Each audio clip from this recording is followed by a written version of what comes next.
ঈদও শেষ, ঈদের বন্ধও শেষ, আর ঢাকার রাস্তা ফাঁকা থাকার দিনও শেষ। বাংলাদেশে মানুষ না, মনে হয় মানুষের মাঝখানে একটু বাংলাদেশ থাকে। হাই রে ভাই, নববর্ষের দিন সকালে একটা চিন্তা করলাম এক কাপ চা খাই।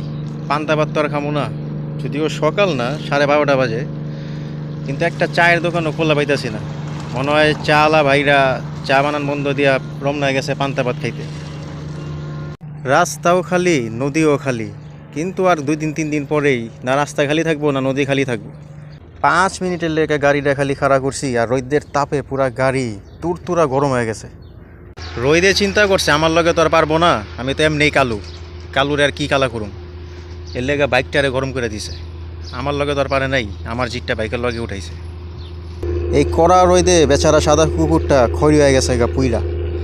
কি তাপ রোদের, হাইরে ভাই। আর এন্দে আরেকজন তো রোদের গরম সহ্য করতে না পারে পানিতে লাফ দিয়ে দিছে। সাঁতার পারিনি কে জানে, আমিও তো পারি না যে পাশাতে যাবো কিছু হলে। ও উঠা যা, আমিও তাড়াতাড়ি যাইগা, নাহলে আমার বাইকের কালার আর আমার কালার সেম হয়ে যাব। শেষ পর্যন্ত একটা চায়ের দোকান পাইছি, এক কাপ চা খেয়ে এলুই।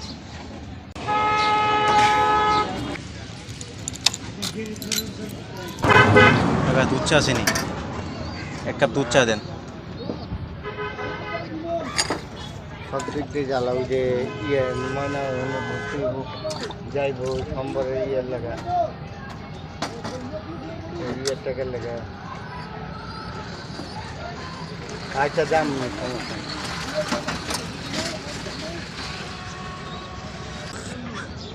গরম গরম এক কাপ চা, আর সামনে যদি এরকম ভিউ থাকে,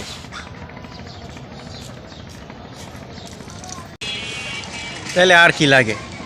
কড়া রোদের মধ্যে গরম গরম চা, বাইরেও পড়তাছি ভিতরেও পড়তাছি। এক কাপ চা খাইতে বাইরেছিলাম, এখন চা খাওয়া শেষ। সোনার বাংলাদেশ, আর সবাইকে নববর্ষের শুভেচ্ছা। টাটা।